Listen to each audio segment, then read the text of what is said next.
Every Night is Game Night, episode 58. Heavy games featuring Manhattan Project, Energy Empire, Anachrony, and Lisboa.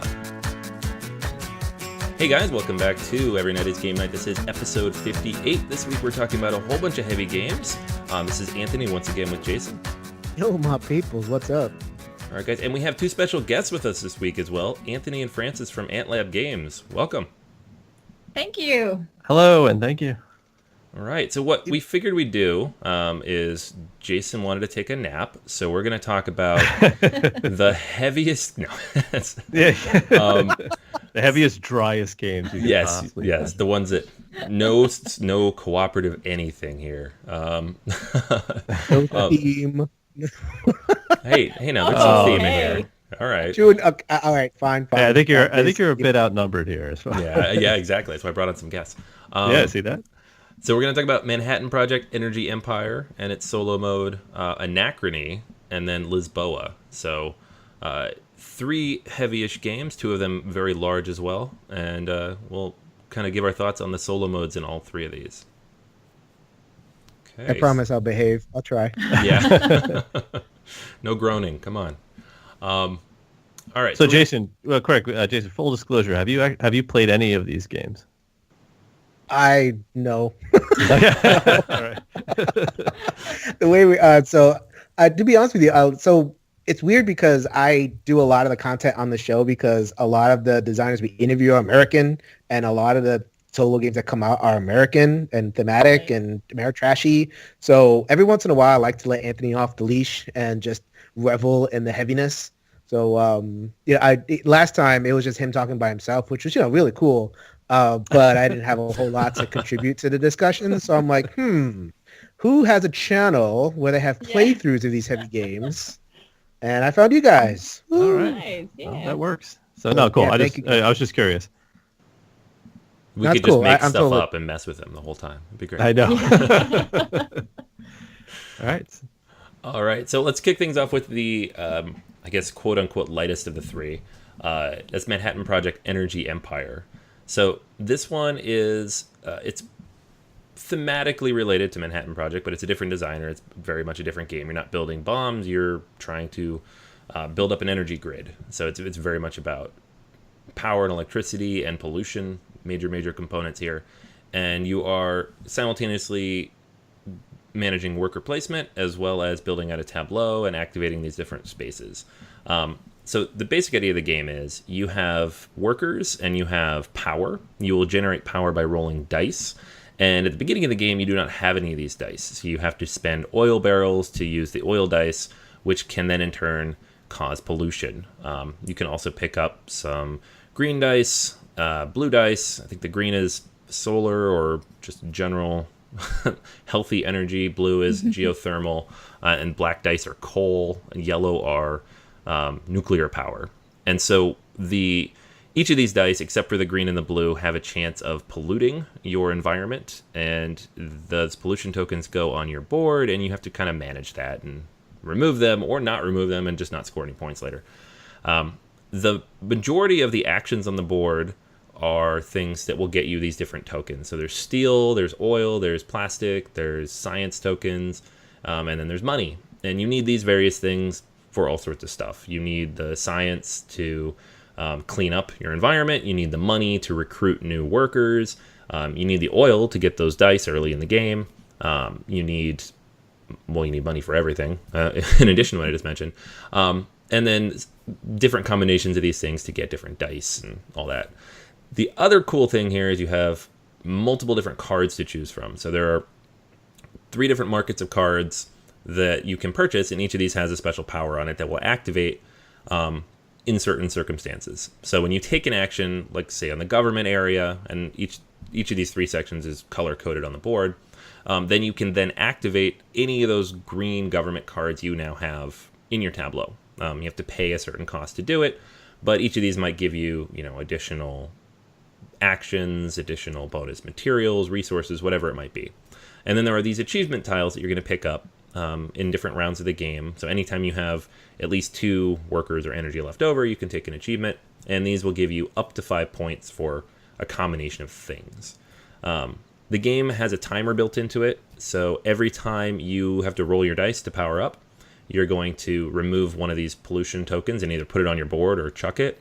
And then any other time you take pollution, either from buying a card or from some other effect, you'll take it off of that place as well. There are a couple things that'll let you take it from the supply, but most of the time it comes off that board. So by default, in the solo game, there are 12 of these, so you're getting it, give or take, 10 to 15 total turns running through this. The solo game is actually pretty much the same. There's no automa, there's no big sideboard, you're not running a second player. You just block a bunch of spaces on the board, and anytime a space is already occupied, you have to spend extra tokens to go there yourself. You can't just put a worker there, you have to put a worker there with a certain amount of power underneath them. So it just forces you to be a little more economical with your resources. And then the goal of the game is to, I can't remember, there's like 3 or 4 victory conditions here. You have to max out the UN track. You have to, which is a track at the bottom, you have to basically spend resources every couple of rounds to move up. You have to have a certain amount of points from achievements, and then you have to have at least 100 points, I think. So you have to manage all the 3 of those things while dealing with this kind of resource mitigation. But I think it's pretty cool, if only because you don't actually, again, you're not managing all this extra stuff. There's no spreadsheet or chart you're trying to reference. So it's actually fairly quick and easy to play. So you guys had experience with this one? Oh yeah. This is one we definitely played. We did a playthrough on this one.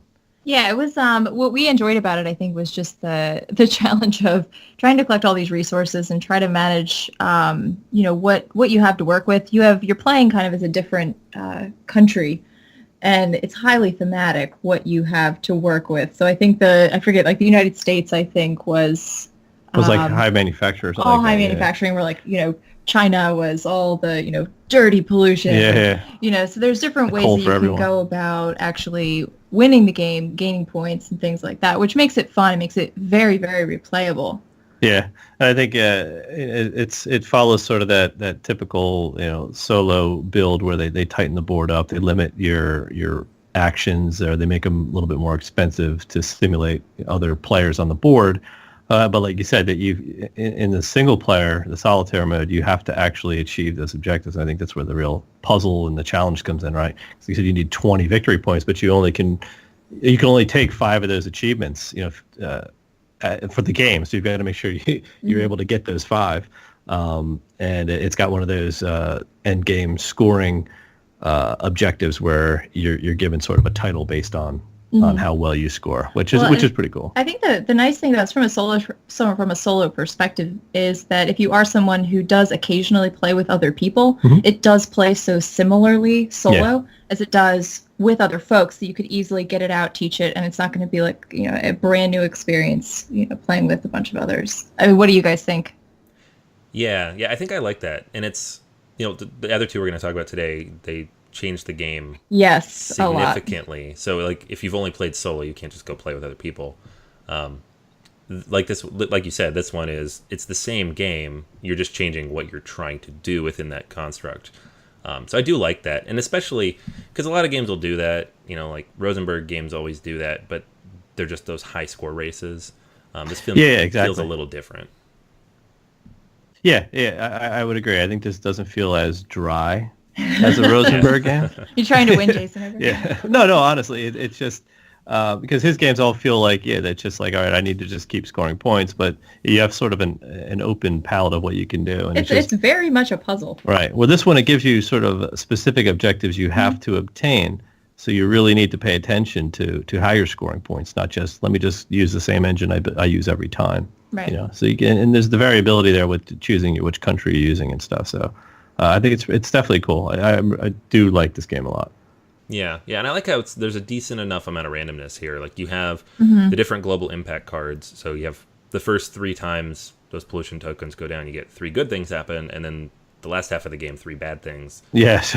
Right. Exactly. And, you can peek at them, but you can't afford to peek all the time, so you don't always know what they're going to do. And then the dice, you never know when they're going to take pollution. Yeah. So. Yeah. Right. Exactly, and they actually they kind of, you don't have as large of a dice pool, I don't think, in the solo.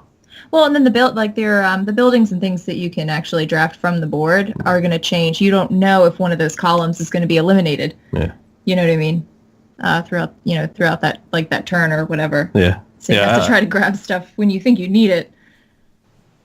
Yeah, definitely. Yeah. So I like that element of, it's not sandboxy. Like, it's giving you direction, but the direction is different every time you play. Yeah, I do like that a little bit more for a solo game. Sometimes sandboxy is almost too much openness, and I'll just go, which is pretty much what the Rosenberg games are. It's like he's just like, here's 1,000 tiles and 100 buildings you can build.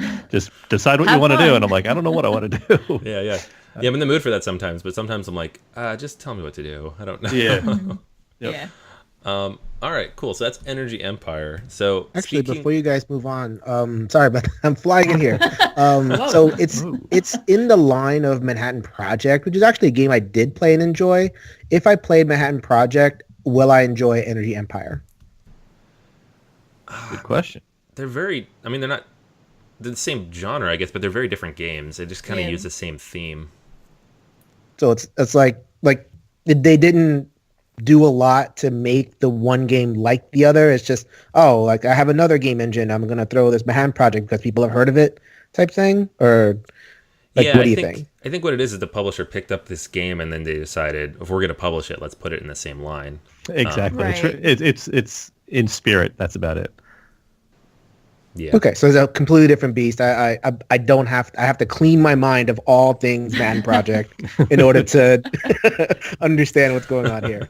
Pretty much, yeah. Got similar artwork. It's got the same little like worker guys. Right. There you go. So, yeah.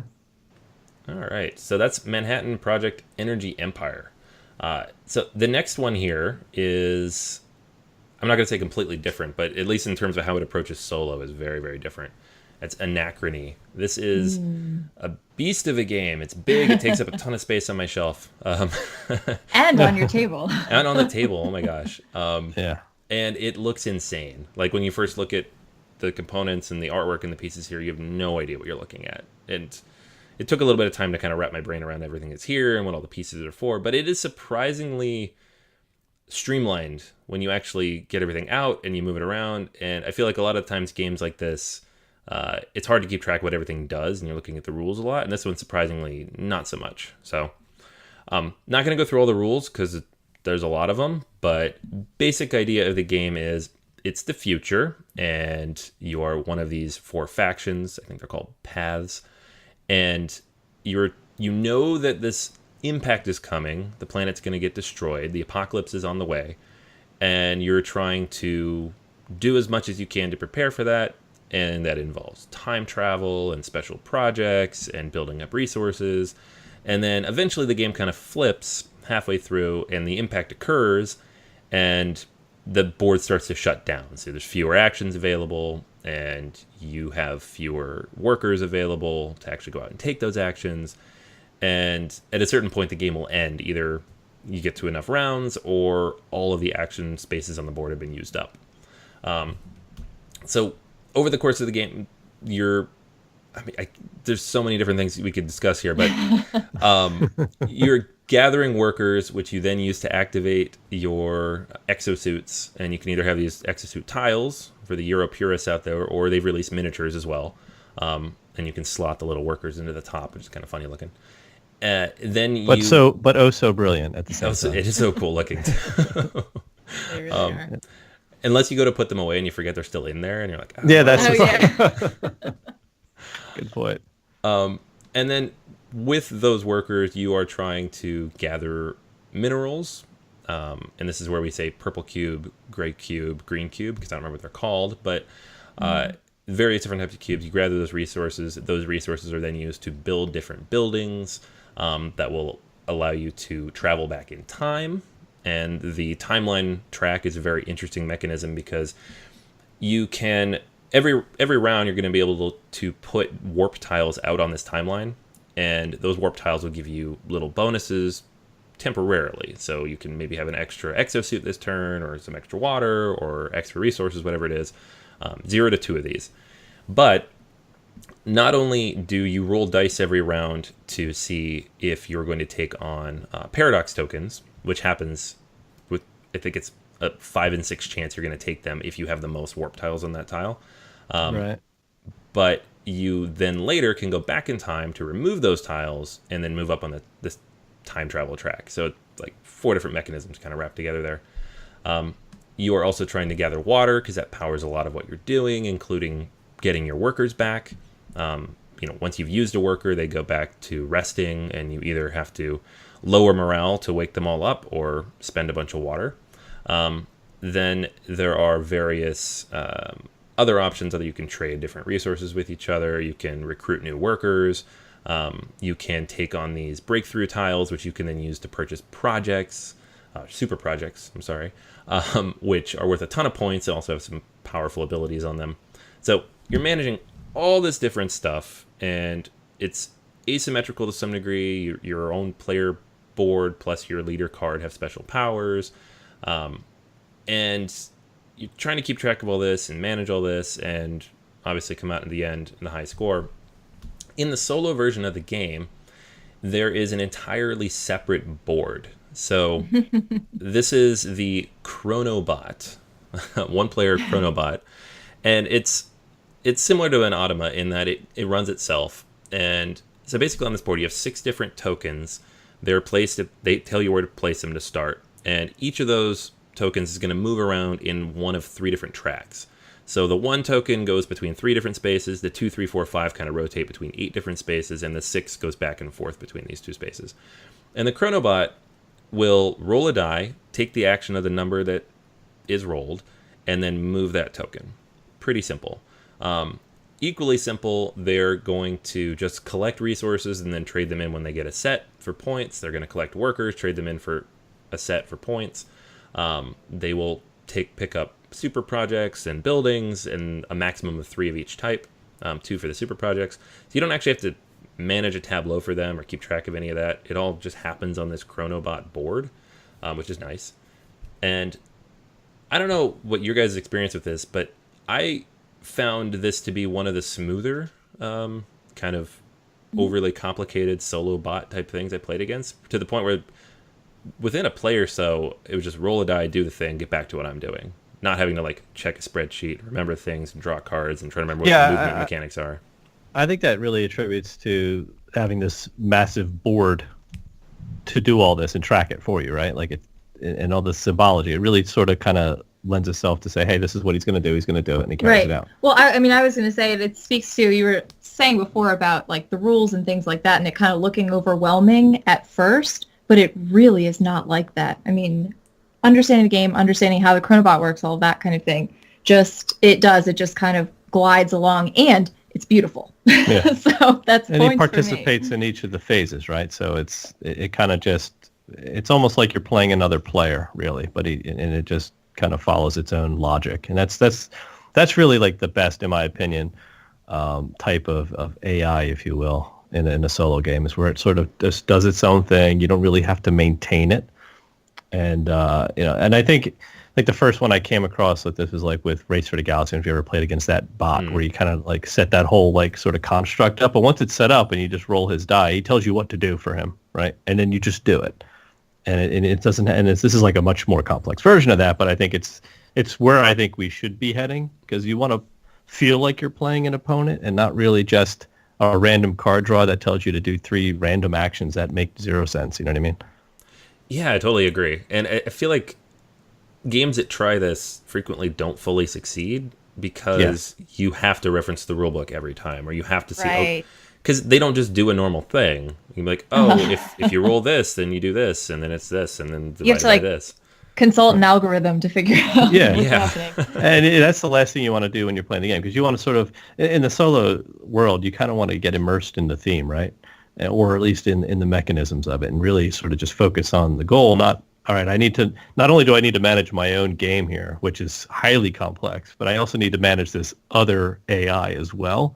And then it's almost overbearing sometimes, and then it becomes unenjoyable. But if it pretty much runs itself, you have more time to appreciate the actual game and your own strategy. So very refreshing.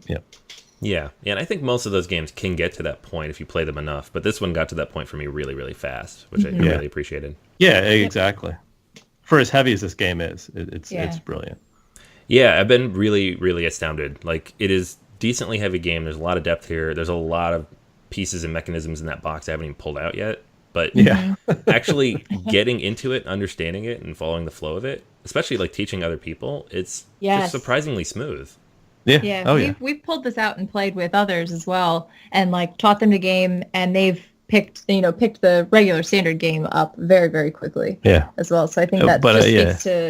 speaks to how smoothly the design was put together. Yeah, definitely, and that definitely follows through on the solo mode. Yep. Absolutely.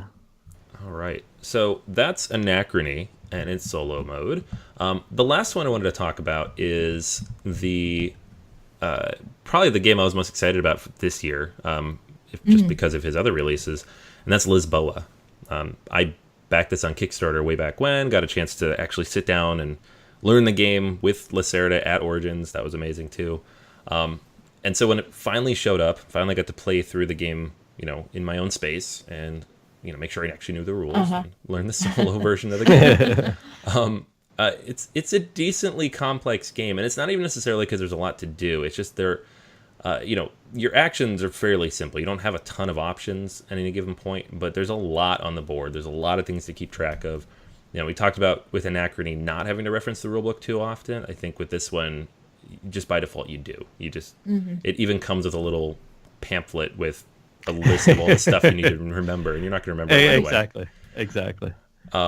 So the theme of the game is you're rebuilding Lisboa after this terrible earthquake and fire, and so you do that by just lots of stuff going on here, and the board is big and massive. You take a picture, it's beautiful artwork, tool, but it boils down to basically you have a hand of cards, you play a card, and then you take actions based on which card you played.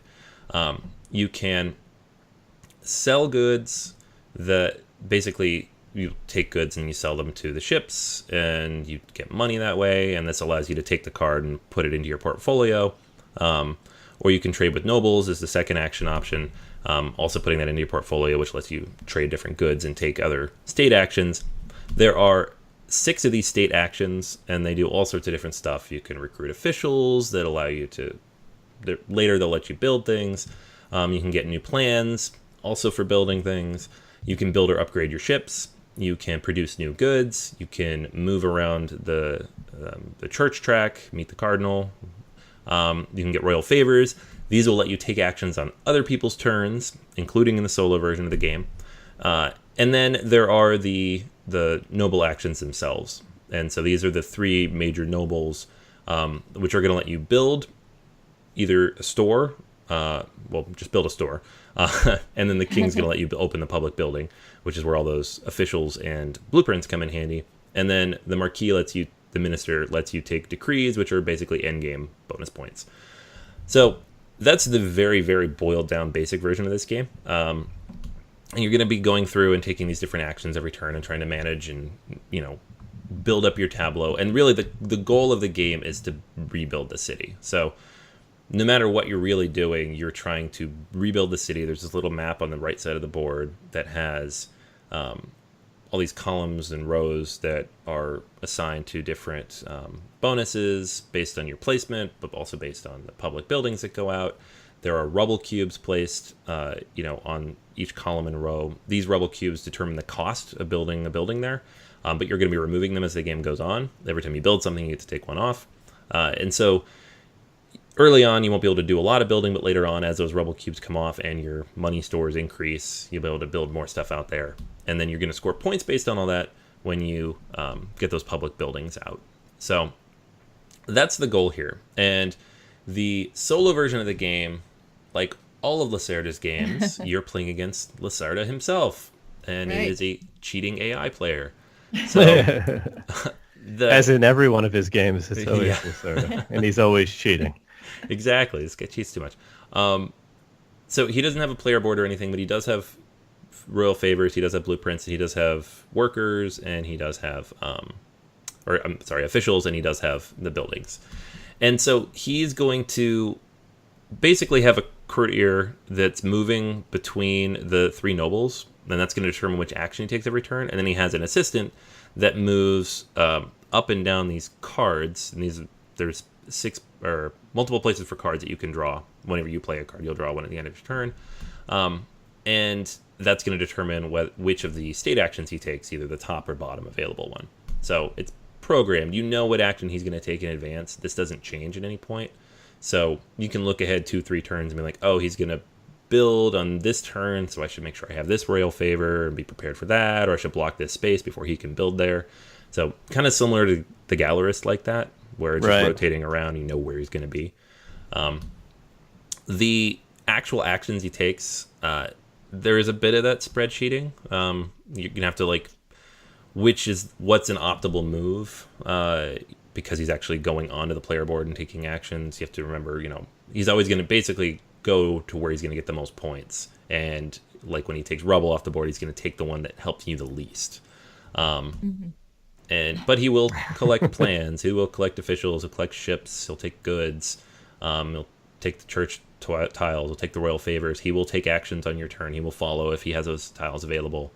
He will take 2 decrees every time he takes a decree action, and they're all just worth points at the end of the game. So it does everything that another player would do, but without any of the restrictions that the other player might have. And at the end of the game, he's going to score basically all the stuff he's collected in a slightly different way than you would. And then you're trying to see, how you compete against that. Now, to win, he's given 4 different titles here, and then they all have kind of a specific set of criteria. So to win, you need to have more points than him. But you also, at the base level, need to have at least 4 stores. I'm sorry, the base level is that you lose. Reading this incorrectly. The next level, you must have more points than him. At least 4 stores, 1 majority, 5 or more monies left, and 5 decrees. So it kind of gives you like a breakdown of what you need to have and how you need to have it set up. So it's not just get this many points, but at the same time, it kind of is just get this many points. I really, really like Lisboa. I don't know about this solo mode. It's not that I dislike it. I just playing through it a few times. I'm still kind of checking the rules every now and then. Yeah. Right. It's not as like streamlined as the Gallerist was, where you just. I was going to ask you how would you compare it to the solo mode in the Gallerist? The Gallerist, it kind of gets, after a couple plays, it gave me that same feel of like Anachrony, where I didn't have to think about what the opponent was doing. I just did it, and then I got to go back to my turn. Yeah. Maybe. I mean, my hope is that this one gets to that point as well. But I don't know. I mean, I've never personally been a huge fan of sort of the Lacerda AI, if you will, because it's kind of a predictable AI that kind of just does, and you kind of plan for it, even though you know what's coming. As you said, he cheats, so he ends up scoring points for doing things that you shouldn't be able to do in the game, right? So I kind of appreciate more of an AI that is like playing another player almost, where it's following the rules and it's a little bit somewhat unpredictable. I was going to say a little unpredictable. Like a little bit in there. Like I don't want it to be just strange randomness where he's doing stuff that no player would do. But I mean, he has his AI sort of just do things that score points for certain items that don't really make sense in the overall scoring scheme. You know what I mean? So it's kind of weird. I don't know. I always find them weird. Yeah, I kind of agree. I mean, Vinos and this one both, I got that feeling. The Gallerist, I think, is stripped down enough that it's pretty straightforward. You just rotate that pawn around, and that's basically it. Yep.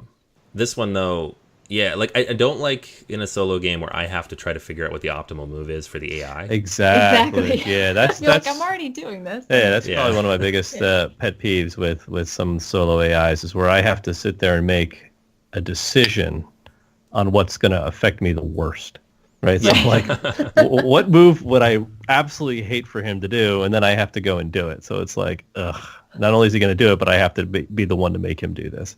Yeah, Lacerda's a hate player, man. Twisted. Like that was a cool thing about Anachrony is there would be a couple turns every now and then where I'm like, oh, cool, I rolled that. Yeah. That means I can go do the thing I need to do. Like, right. He just took water. That's great. Yeah.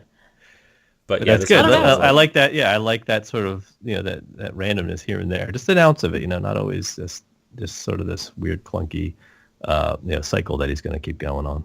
Yeah. So. This one, I like Lisboa a lot. So this one has been good for me for like getting better at the game because you do really have to maximize efficiency when playing against this AI. Like, okay, And the thinking 3 or 4 turns ahead definitely helps. You know, if you look at them, you're like, if I do this, and he'll do this, and he'll do this, and he'll do this, and preparing for when you're going to follow and what actions are probably going to be taken.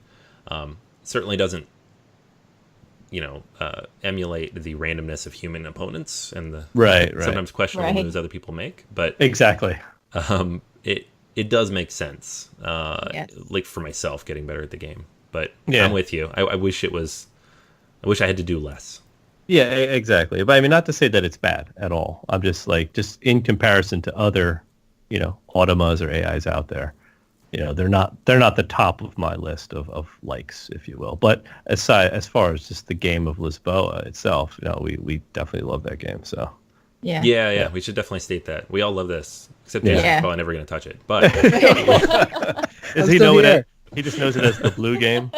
Yeah, it is. Yes, yeah. The Gallerist has the easels. Yeah. We've got wigs. Yes, this is just the blue wig game. So.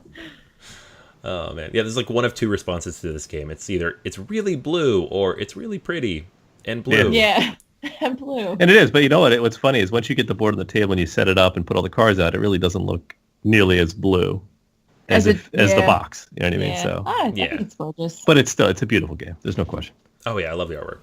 Yeah, and a lot of texture to it. Yep. Mm-hmm. All right. So Jason, have we encouraged you to try any of these? Actually, I do have a question. So let's say you guys have a me either at the meetup or at the thing where I'll play a heavy game. Like I'll enjoy like Through the Ages, one of my absolute favorite games of all time. That game is heavy as you want. Yeah. And the app, I'm with you guys. I'm playing that thing up and down. It's good. It's so hard. Yeah, it's super good. So like, how do you guys have any advice for people who are kind of on the fence like me, where our home is basically in middleweight games, but we'll play the occasional heavy game? Do you have like ways to introduce this stuff? Do you have preferred games? Would you suggest playing one of these games or something else? How do you welcome me into your world of heaviness? Oh wow! So we'd probably throw you right at something like Lignum or Haspelnecht. Yeah, something nice and dry. So what is really dry? No. Want to build a coal mine on your farm? Yes. So no. I think personally, I think the easiest way, is my opinion, to get anyone who likes, doesn't like super heavy games, but is also kind of familiar with the solo realm, is to definitely try a lighter Uwe Rosenberg game, or even a middle to heavyweight Uwe Rosenberg game. And I think you could win. I wouldn't go to Agricola, for example, but I may stop at, say, like a Caverna, which isn't so bad, and then slowly work your way up to like a Feast for Odin, which is a lot more complex. But I think the standard farming fair games. So you're saying like learning the kind of training on individual mechanisms introduced in different games, and then kind of bringing it all together that way. Exactly. And Uwe's games are just, I think they're more visually appealing, in the Euro spectrum, because there's so many dry ones out there. See, I think that's a great idea. I would almost go another route. So maybe we should like approach people together. Test out this theory. No, I'm huge on theme, and I think that, and I don't know if this is true or not, or maybe it's a generalization, but like a lot of the midweight games and things, like I'm sure that everybody's got like a favorite theme or something that they enjoy.